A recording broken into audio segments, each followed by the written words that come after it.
Buenas tardes a todos. Las exposiciones excelentes del doctor Sergio Saavedra y del doctor Víctor Endo me han dejado a mí como registradora pública de segunda instancia y también probablemente a ustedes, los demás registradores y demás vocales, muy preocupada en el sentido que me han hecho estar consciente del papel que podemos y debemos jugar nosotros en la conservación del medio ambiente. Siempre lo veía como un tema, bueno, eso lo ven los ambientalistas, los que ven el derecho ambiental, nosotros tenemos nuestro registro de áreas naturales protegidas, pero una toma de conciencia del papel fundamental que podemos jugar nosotros, la he notado ahora con estas exposiciones y eso me hace sentir muy bien, porque siento que podemos, si tomamos conciencia de ello, podemos aportar nosotros también como registros públicos mucho más a la defensa del medio ambiente. Bien, aquí muy feliz de estar con estos tres expositores, a los tres los conozco, inclusive el doctor Oreste ha sido mi profesor en la Universidad de San Marcos, en la maestría, y el doctor Pierre Foy también lo conozco hace más de 30 años, y al doctor Hugo Espinosa, por supuesto, todos lo conocemos. Nos ha dicho el doctor Sergio Saavedra algo muy importante. El registro de la propiedad es una herramienta idónea para el auxilio de la administración en la defensa del medio ambiente. Esta es una tarea para nosotros.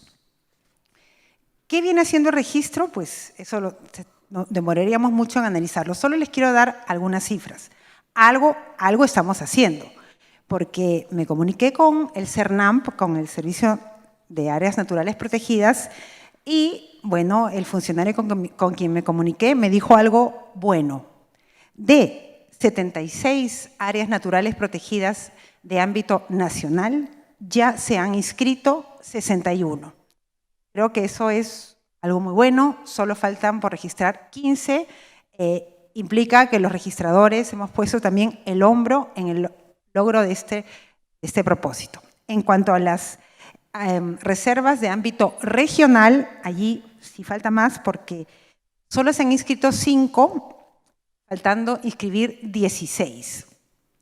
Este funcionario con quien me entrevisté me manifestó que consideraba que el registro le ponía demasiadas trabas a la inscripción de las áreas naturales protegidas y realmente clamó por una mayor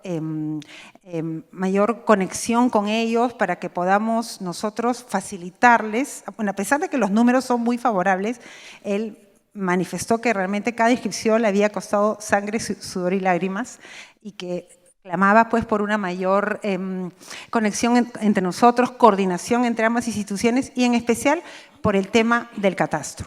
Señaló que, en su opinión, no podíamos nosotros los registradores exigirle al CERNAMP que aplique en sus documentos, en su plano que presentan del área natural protegida, exigirle que consigne los mismos requisitos que se exigen para las inscripciones de predios, porque no le establece así su norma especial.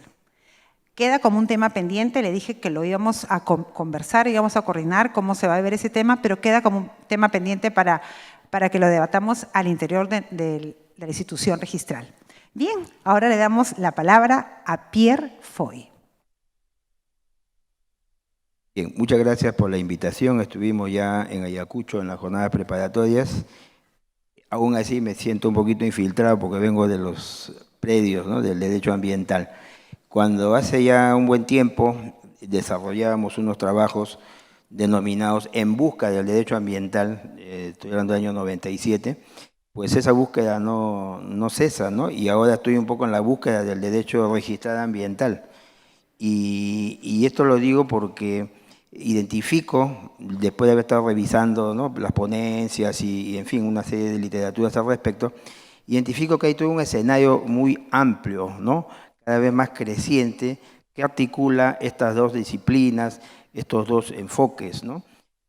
Por ejemplo, si nosotros revisamos la Ley Orgánica para el Aprovechamiento Sostenible de los Recursos Naturales, ahí vamos a encontrar con mucha precisión cómo es que en el Sistema Nacional de Registros Públicos deben pues inscribirse todo lo que son concesiones y demás modalidades de otorgamiento de derechos sobre recursos naturales, lo que la ley orgánica llama derechos de aprovechamiento sostenible, ¿no? Y en ese marco pues entran renovables, no renovables, ¿no? Pero a ello también quiero mencionar lo siguiente, que en una lectura, digamos, más amplia, más dinámica, hoy en día la cuestión de recursos naturales no se pueden ver solo de manera fragmentaria, ¿no? Sino de manera más sistémica y en ese sentido, por ejemplo, se identifican nuevas herramientas, nuevas instituciones que hay que prestar atención desde la perspectiva registral, así como desde otra perspectiva, ¿no? Por ejemplo, cuestiones vinculadas con servidumbres, ¿no? Ambientales o servidumbres ecológicas, algunos lo llaman, o ciertos derechos generados a partir de esos servicios ecosistémicos que brindan determinadas realidades, ¿no? Ambientales. Entonces, ya no es solamente algo fragmentario por aquí, por allá, derecho minero o áreas protegidas, ¿no? Si hacemos un corte transversal, vemos que esto va increyendo, ¿no? Entonces, eso creo que es una primera reflexión que hay que tomar en cuenta. El sistema, ¿no?, nacional de registro público, pues, en perspectiva, creo que tiene una serie de desafíos para ir recogiendo esta nueva figura. Y no voy a hablar solamente, o sea, no estoy hablando solamente en términos de lo que a veces se dice de lex lata, lo que dice la ley, ¿no?, sino ley ferenda, es decir, lo que debería hacerse, ¿no?, en vista que ya hay mandatos que obligan a que se tomen cartas en el asunto para todo lo que tenga que ver con recursos naturales y elementos complementarios, como estoy hablando del caso de las servidumbres o servicios ecosistémicos, en fin, son nuevos desafíos que también reclaman seguridad jurídica, en muchos casos conexo con la seguridad registral. Me parece muy interesante lo que dijo el profesor español, ¿no?, acerca de esa información referencial o relevante.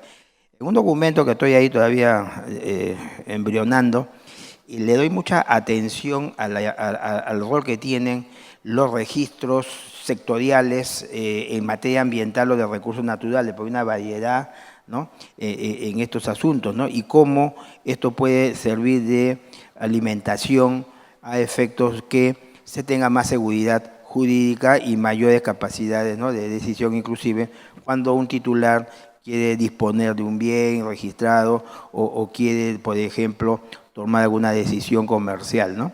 Pero el escenario es mucho más amplio, ¿ya? Estoy, digamos, soltando ideas no tan suficientemente organizadas todavía, pero, por ejemplo, hay el anchuroso campo de lo que se denominan los negocios ambientales, por ejemplo, ¿ya?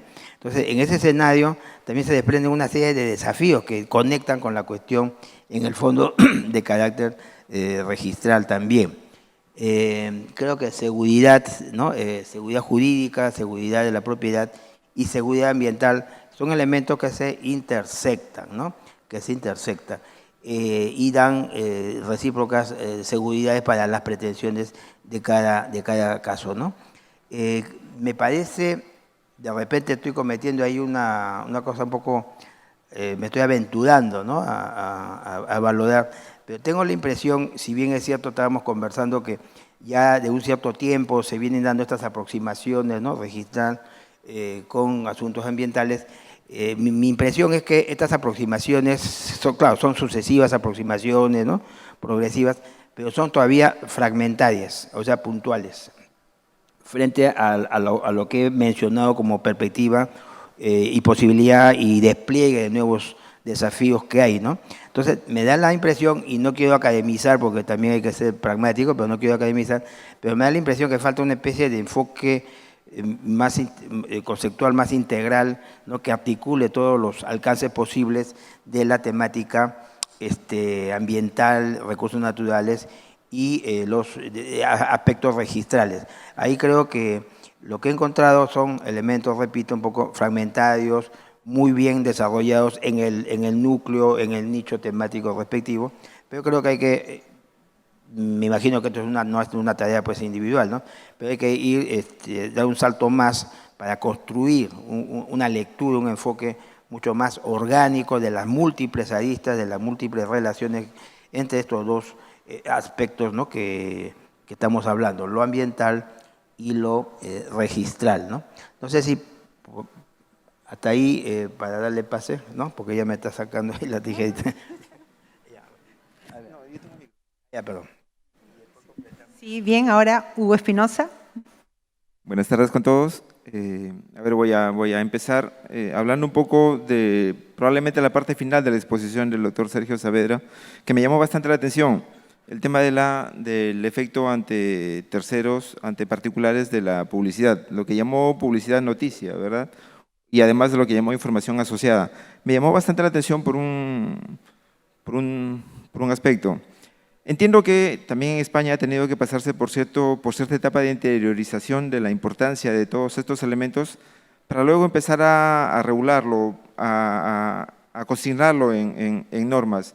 A nosotros tal vez todavía nos parece extraño, pero sin embargo hace algunos años, hace pocos años incluso, se discutía acá si era necesario o no poner énfasis en la identificación del predio, ¿no? Y solamente se quería publicitar titularidades, ¿no? Tenemos que pasar siempre por un proceso de interiorizar ciertas ideas para luego regularlo, y esto me parece bien porque fíjense, este año se han efectuado varias jornadas, en la mayoría se ha tratado los temas ambientales, y en todos ellos hay un denominador común, ¿no? Una intención de los expositores en plantear alternativas viables de cómo mejorar la información que proporciona el registro en miras de proteger la propiedad, ¿no? Comentaban en la jornada de Ayacucho, en la jornada de Piura, que sería importante, por ejemplo, celebrar convenios con CERNAM para poder terminar de inscribir las áreas naturales protegidas y publicitarlas. Comentó también alguna expositora, discúlpeme, yo soy muy malo con los nombres, no recuerdo el nombre de la expositora, la idea de que podríamos utilizar la información de las comunidades campesinas y de las áreas naturales protegidas que ocupan como una información para, por ejemplo, impulsar el tema del desarrollo productivo, saber qué tipo de empresas podrían formar, ¿no? Entonces, si se dan cuenta, hay bastante interés del registro en ya acercarse a estos temas, en profundizar estos temas, y eso es un buen indicador porque lo que sigue ya es reconocerlo normativamente, implementarlo. Dicho esto, quería tocar un tema puntual. Los temas de ordenamiento territorial que comentaba el doctor Saavedra, bueno, son bastante parecidos en Perú, sobre todo en el caso de áreas naturales protegidas, ¿no? Cuando hablamos de áreas naturales protegidas, estamos hablando de un área específica que el Estado delimita, identifica con un propósito, ¿no? de establecer ciertas reglas, de establecer ciertas limitaciones al derecho de propiedad, y ese es justamente el caso de Perú. El Perú tiene regulado todo el aspecto relativo a las áreas naturales protegidas, se contempla normativamente la existencia de un registro de áreas naturales protegidas y sobre todo se contempla que esa área natural protegida es de dominio público. Y en este caso, quería poner un énfasis, ya desde registros nosotros tenemos la percepción de que el hecho de que se inscriba el área natural protegida en un registro específico y como dominio público nos parecía suficiente, sin embargo nos dimos con una sorpresa, y es que justo estuve en una reunión con la doctora Nelia Palacios, que está por ahí presente, tuvimos una reunión con la gente de CERNAM y con la gente de SBN, y resulta que en la SBN tienen una opinión distinta, no les parece suficiente la inscripción en el registro de áreas naturales protegidas. Piensan que hace falta además una inscripción en el registro de predios, que es un tema en realidad con la que no concordamos, esencialmente porque cuando uno contempla un área natural protegida como un dominio público, en realidad lo está contemplando como un todo, y ese todo involucra además la titularidad del Estado, que ciertamente no es propiamente propiedad, ¿no? No es que el Estado goce de todos los parámetros que involucran la propiedad, como es, no puede disponer del bien, no puede ocupar personalmente el bien. Entonces, nos parecía suficiente la idea y sin embargo, como les comentaba, otra entidad pública, que es la titular de los bienes del Estado, opina que no, que hace falta un paso más. Eso nos deja en claro algo, ya sea a nivel interno o ya sea a nivel interinstitucional, aún hay muchos temas por conversar, por definir y concordar. Gracias. Bien, el doctor Oreste. Buenas tardes con todos y con todas. Voy a hablar, digamos, de un punto de vista totalmente, digamos, diametral, porque quiero hablar sobre el papel del registro público peruano, justamente partiendo de la defensa ambiental que está vinculada al tema registral. Hay que hacernos una pregunta, ¿no? ¿Cuál es el papel del registro público? Y siempre ha tenido la percepción de que netamente es un sujeto despolitizado, neutral, enfocado solamente en la seguridad jurídica, que determina una no conflictividad entre privados. Y por tanto, van más allá. Incluso el tema de la legalidad, que justamente es la función que ustedes cumplen en la mayoría de ustedes, sus casos, hemos sido hablado de no ser como el elemento principal para los actos que llegan a registros públicos. Por ejemplo, estamos en la tendencia de las SACs, Sociedades Anónimas Simplificadas. Tenemos la garantía inmobiliaria, tenemos sistemas registrales por los cuales incluso el registro público no interviene con tema de legalidad. En contraste, te damos cuenta de que la participación de SUNAT, registros públicos como tal, siempre has enfocado hacia una seguridad jurídica que no está, digamos, de alguna manera afectada por ciertos deberes que el Estado, más allá de eso, tendría que cumplir. Entre eso justamente me hablo de la defensa ambiental, que no se agota en la protección de recursos naturales o protección de comunidades nativas y campesinas, porque son justamente áreas o sujetos por las cuales no están ligadas necesariamente a la protección ambiental, o sea, no es un sinónimo al respecto. La defensa ambiental, de acuerdo justamente al principio de la exposición del ponente, hacía referencia a algo más allá, algo diferente, algo justamente que no esté marcado una protección que el Estado da a sus recursos o una protección a comunidad, ya lo tiene. Entonces no es un problema de ejecución, es un problema de normativo, porque normativamente registros públicos no tienen una función de defensa ambiental. Recuerden bien de que en el tema ambiental, como justamente como comentaba el profesor Pirfor Valencia, es fragmentado. Tenemos de por sí una explicación de acuerdo justamente al tipo de bien en la cual insertan el aspecto ambiental. Por ejemplo, vivienda hace certificado de estudio de impacto ambiental, tenemos el Ministerio del Ambiente, tenemos la OEFA que justamente fiscaliza los problemas ambientales. Y si bien hay una ley que determina que cada entidad puede controlar sus propios proyectos que realiza, como Minjus, por ejemplo, lo hace, en una parte, digamos, ayuda a que el registro público tenga que evaluar a un aspecto que de repente un acto registral pueda conllevar a una afectación de un derecho ambiental, o que conllevaría una contaminación ambiental, sea sonora, sea auditiva, o sea, digamos, visual. O sea, y por tanto, el registro público actual, a menos de cómo se lo proyecta, es justamente prevenir que haya un conflicto entre intereses privados con interés privado. Pero no está involucrado un interés público con interés privado. Y la función de defensa ambiental no está enfocada a que sea una tarea del registro público, al menos cómo se proyecta el día de ahora. Justamente como indicaba, requiere una capacitación, requiere una especialización, requiere un equipo justamente que se encargue de eso. ¿Cómo tú puedes evadir respecto a los títulos que se te presentan, que si podría vulnerar a una norma ambiental o un aspecto ambiental? Justamente ponía el tema del territorio con aviones encima sobrevolando, o puede ser una antena, digamos, que ahora lo camuflan como un árbol. Justamente quiero comentar al ponente de que ahora hay antenas de telefonía que los ponen en disfraz de árbol. Por lo tanto, tú puedes imaginar, oye, mira, aquí hay un bosque, pero no es un bosque, son antenas disfrazadas de árboles. Entonces, ¿cómo puedes tú, el registro público, advertir esas circunstancias para de alguna manera defender el aspecto ambiental? Entonces, te quiero poner algo presente, ¿no? Ustedes, como gestores públicos, podrían afrontar ese tipo de responsabilidades, ese tipo de defensa, No me refiero, digamos, a poder defender los aspectos patrimoniales, las comunidades o el tema de recursos naturales, que ya tiene por sí una regulación en sí, determinada. Tenemos casos justamente registrables por los cuales parques nacionales se crean por encima de propiedades privadas y las propiedades privadas tienen que adecuarse a la finalidad de ese parque nacional. Justamente el ponente habló de los temas de los hoteles, que era un parque nacional y se expropió.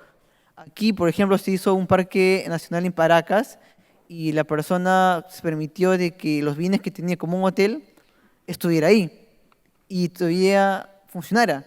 Sin embargo, que tendría que dar una función netamente como resort. O sea, en una mínima intervención en el aspecto de los recursos naturales que lo rodeaban. O sea, hemos tenido una solución diferente. Pero ¿qué ha conllevado? De que otras entidades privadas también quiten el mismo tratamiento. ¿Qué conlleva? Yo también quiero hoteles que me metan en un tema de un parque nacional, como lo hizo mi otro privado, mismas posibilidades, mismo derecho, y darle justamente la función de resort, que no justamente afecte el aspecto ambiental. ¿Quién tiene la responsabilidad de eso? ¿Quién tendría que adecuarlo? Actualmente son las municipalidades, el Poder Ejecutivo, pero el registro público no, de alguna manera, salvo que me equivoque, ustedes justamente me comenten, tenga la palabra de poder determinar, oye, por si acaso tu bien que tienes lo voy a observar por aspectos de que están justamente afectando derechos ambientales. Entonces, justamente termino mi intervención indicando si ustedes de por sí pueden afrontar ese reto. Gracias. No sé si entendí bien o mal, doctor Oreste. ¿Usted considera que el registro en realidad no podría ser considerada como una herramienta idónea para la defensa del medio ambiente? Actualmente, tal como se proyecta y como se ha planteado incluso en los niveles de Consejo de Ministros, los aspectos de defensa ambiental siempre han requerido en otras entidades. Porque, uno, la misma entidad como SUNAR no lo ha pedido, y por otro lado, hay justamente entidades que los equipos especializados están enfocados a partir de esas entidades, ¿no? Yo sí consideraría que SUNAR, en el marco del principio, digamos, de su deber de legalidad que tiene, respecto a los actos justamente que de alguna manera tendría que por qué intervenir, en el marco justamente de una capacitación previa, pudiera al menos advertir ciertos aspectos por los cuales se generaría un problema ambiental. Y claro, la solución no puede partir del mismo SUNAR, sino tendría que justamente dialogar o concordarse en convenios, justamente como decía aquí mi compañero Hugo, la posibilidad de frenar ese tipo de actos privados que con ocasión de entrar a registros públicos se ha podido advertir que está justamente afectando o generando un tema de contaminación ambiental, ¿no? Justamente las entidades, además en Perú, le comentaba justamente a todos ustedes de que no se encarga una sola entidad o un solo ente, ¿no? Si SUNAR justamente quiere esta función y quiere tenerla y quiere justamente afrontarla, no va a poder hacerlo solo. Va a tener justamente que saber el papel que le podría tener en el marco de sus posibilidades y cómo históricamente se ha, digamos, afrontado cuando vemos ese tipo de actos privados, ¿no? Sí, doctor Pierfoy, quisiera opinar. Sí, me gustaría comentar dos consideraciones, ¿no? Uno, bueno, ya se ha enfatizado en varios momentos, una tendencia relacionada con lo que algunos llaman pues la función ambiental, ¿no?, moderna de la propiedad, ¿no?, o el enfoque sostenible de la propiedad. Entonces, es un elemento que cada vez se consolida y se expresa en una serie de aspectos muy concretos, ¿no? No solamente de manera explícita en normativas, ¿no? Bueno, en el caso de la Constitución de Colombia expresamente se alude a la función, bueno, en pleno término ecológico, ¿no?, de la propiedad, pero en nuestra legislación, en la Ley General del Ambiente, se señalan limitaciones, ¿no?, a varios derechos a partir de las consideraciones ambientales, ¿no?, y de ahí se desprende un conjunto de otros elementos, ¿no?, ya se da en la dinámica concreta o en las evaluaciones específicas qué derechos, si están colisionando, prevalecen, ¿no?, la propiedad del ambiente, etcétera, pero en sede constitucional no hay esa prevalencia de un elemento sobre el otro, ¿no? La jurisprudencia, en fin, los test de proporcionalidad serán los encargados de señalar eso, ¿no? Ese es un alcance que quería mencionar sobre este aspecto de la propiedad, ¿no? Y el otro elemento es sobre la cuestión del ordenamiento del territorio, ¿no? Que tiene ya larga data en otros países, incluso antecede a lo ambiental, y en nuestro país lo ambiental se quiso fagocitar, ¿no? Lo territorial, ya cuando no necesariamente es así. La ley del Ministerio del Ambiente le otorga facultades al Ministerio del Ambiente para que vea todo lo que es ordenamiento del territorio, ¿no? Siendo que lo ambiental es solamente un aspecto de lo territorial, y en su momento el propio Ministerio del Ambiente hizo esas acotaciones en unas normativas donde diferenciaban lo que es el ordenamiento territorial en general como política de Estado y el ordenamiento territorial ambiental como una derivación de esa política, junto con otros ordenamientos, porque, digamos, o con otros alcances, perdón, más allá de lo ambiental. Cuando se habla de ordenamiento territorial, hay que tomar en cuenta consideraciones de carácter geopolítico, social, económico, diversos tipos, ¿no? Entonces lo ambiental no es el todo, ¿no? Por un lado. En estos momentos el Ministerio del Ambiente ha abdicado, ¿no?, de su competencia de ordenamiento territorial en general, ¿ya? Porque no han modificado la ley del Ministerio del Ambiente y bueno, ahora está tratando de asumirlo la PCM, ¿no?, mediante una subsecretaría de Desarrollo Territorial, que finalmente no es ordenamiento territorial, pero bueno, por aproximación, digamos, ¿no? Entonces, en estos momentos el enfoque del ordenamiento territorial está un poquito ahí dando vuelta por varios sitios, ¿no? En la PCM se aproximan, pero no de manera neta, ¿no? O sea, no agarran, como se dice, el todo, ¿no?, por las astas, cosa que no me gusta esa figura, porque yo soy antitaurino, pero digamos, ¿no? Entonces, estamos en una suerte de invernadero, así, sobre cómo enfocar el asunto del ordenamiento territorial, con la dificultad o el riesgo siempre que es un tema muy álgido y que siempre está a la caza de digamos, proyectos ideológicos, ¿no?, que pretenden, digamos, asumir esa tarea y a partir de ahí direccionar ya todos sus criterios ideológicos, ¿no?, antiextractivistas y de otro género, ¿no? Entonces, el ordenamiento territorial es una especie de banderita ideológica en muchos escenarios, en muchos casos, y no se le ha dado pues la dimensión, diríamos, técnica y las distintas posibilidades que eso tiene, ¿no? Lamentablemente estamos en eso, ¿no? Hay algunos que inclusive han querido encontrar una suerte de base constitucional del ordenamiento territorial, ¿no?, adecuando el concepto de acondicionamiento territorial, lo cual no tiene pues ningún sentido, porque eso es una cuestión más de orden municipal, ¿no? En fin, entonces en ese terreno estamos ahí todavía pendiente, ¿no?, en el marco de las agendas difusas que tenemos en la política pública actual, ¿no? Y ahora, definitivamente, en la perspectiva, ¿no?, de lo que es el sistema de los registros públicos, herramientas de ordenamiento ayudan a calificar mejor las actuaciones, ¿no?, de la función registral, porque, por ejemplo, te da luces, ¿no?, acerca de qué actividades se pueden hacer en determinado sitio, y entonces los titulares de derechos sabrán pues si adquieren tales o cuales derechos y bajo, ¿no?, tales condiciones.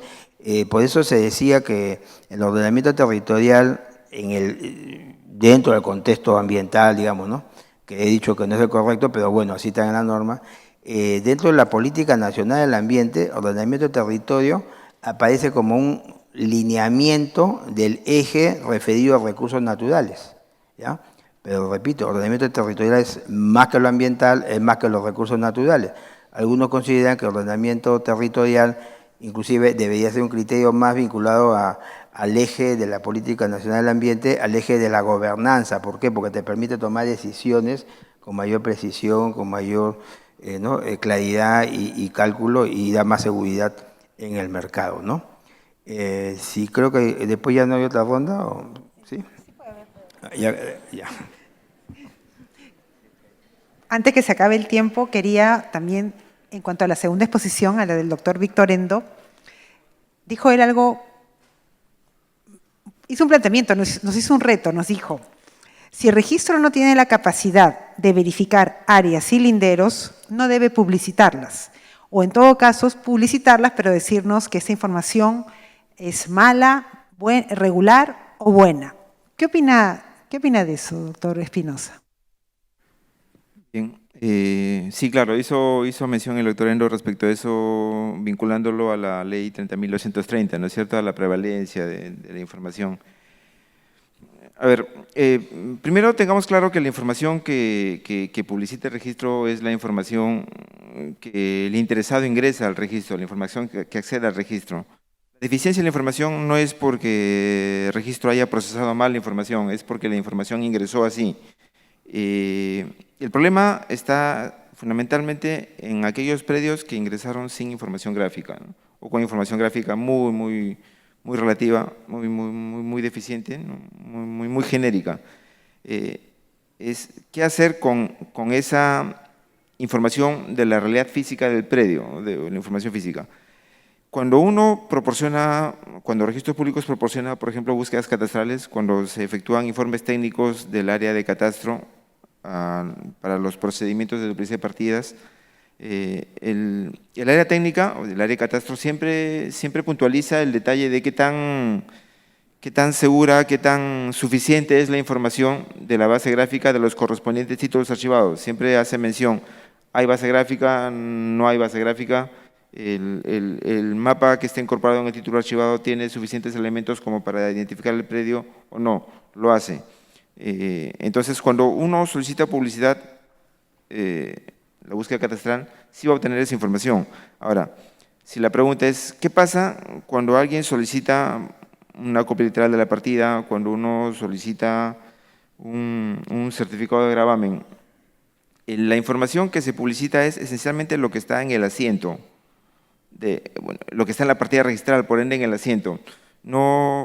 Es un poco complicado tratar de materializar la idea de cómo haríamos para que el certificador, el registrador, cuando me piden una copia literal que debo atenderlo en 1 hora, vaya primero a ver el título archivado, y no solamente el de la inmatriculación, sino algún probable título archivado de alguna probable independización que hubo en la partida, ¿no?, porque ahí también puede haber información gráfica. Como idea pareciera buena, sin embargo, implementarla, materializarla, lo veo sumamente complicado. Ahora, eso no quita el hecho de que como entidad sí estamos trabajando con mucho ahínco en actualizar nuestra base gráfica, la información de la base gráfica de los predios que tienen información gráfica. Definitivamente vamos a chocar en algún momento con la información de estos predios que no tienen base gráfica, pero frente a eso, ¿cuál es la solución?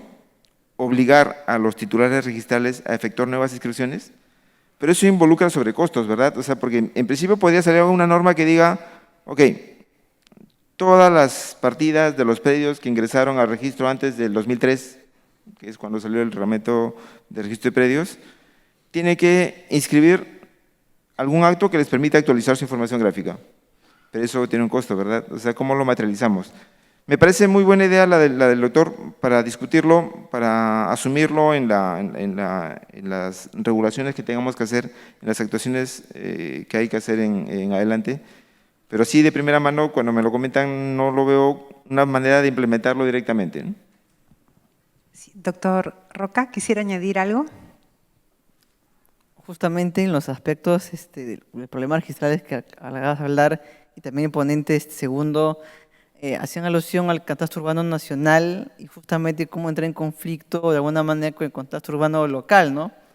Recuerdo perfectamente cuando salió eso porque el problema justamente, como indicó el ponente, es que muy pocas localidades tenían catastro urbano local y realmente no tenían ni un incentivo para hacerlo, porque ellos consideraban, a menos desde el mapeo que se había hecho, de que no era un interés palpable, visible para los electores potenciales que podrían tener en sus elecciones.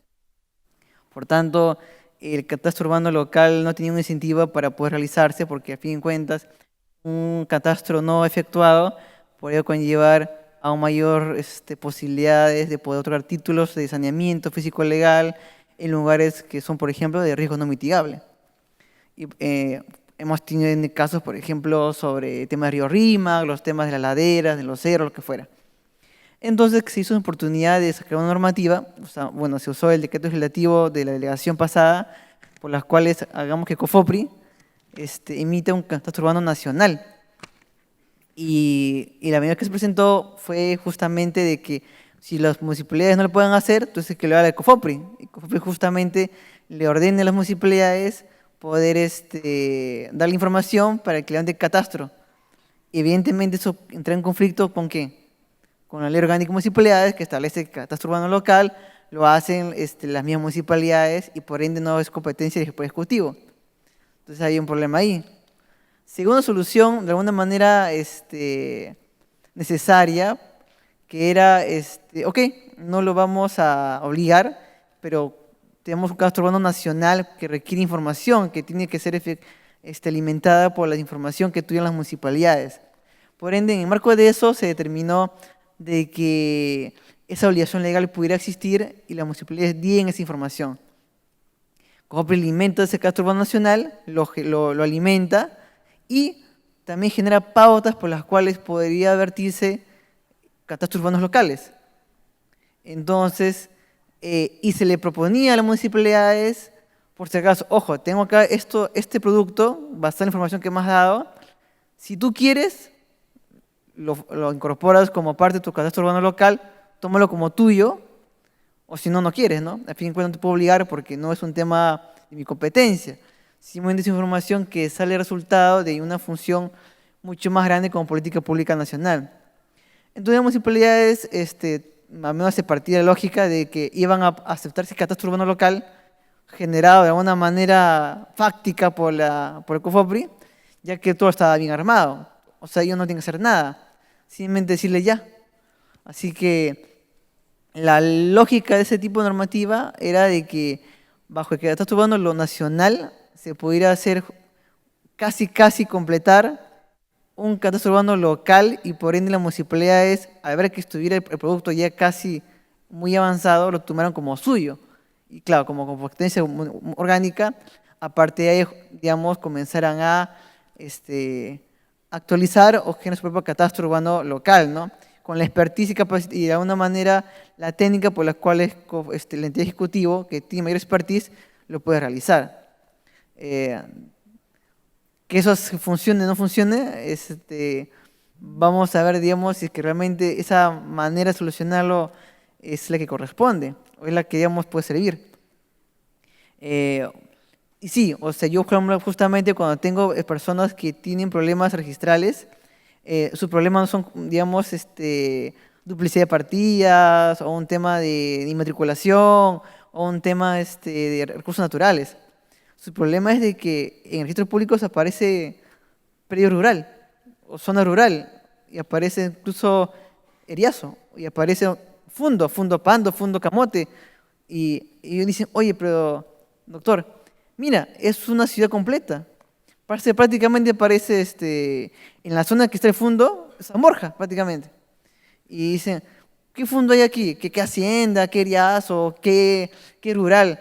Y registros públicos no me quiere cambiar la zonificación, porque me dice que no, tu municipalidad tiene que mandarme el catastro urbano local actualizado para que yo recién pueda generarlo. No es a pedido del administrado. Y cuando el administrado va a la municipalidad, le dice, no, ¿cuándo lo haré? El alcalde de salida, estamos en campaña, vamos a ver cómo se hace. Pero sin embargo, en la práctica vemos de que la realidad es una ciudad, y en registros públicos es una chacra. Entonces, y un fundo de Santo Domingo de Asís, que del año 1840 tanto, pero son problemas incluso que provienen de que tenemos un catastro, ni siquiera hay que pensar un catastro medianamente completado o ordenado, sino un catastro de, como dice en Sunedo, o sea, condiciones básicas de inicio, ¿no? Y creo que es un problema que no se origina, o sea, no puede solucionarse solamente de sonar. Es un tema multipartidario en la cual tienes que tener en cuenta las entidades locales, interregionales, provinciales, por las cuales, a partir de información que ellos generan, es lo que alimenta registros públicos, ¿no? Y ese justamente es un problema que escapa justamente a todos nosotros.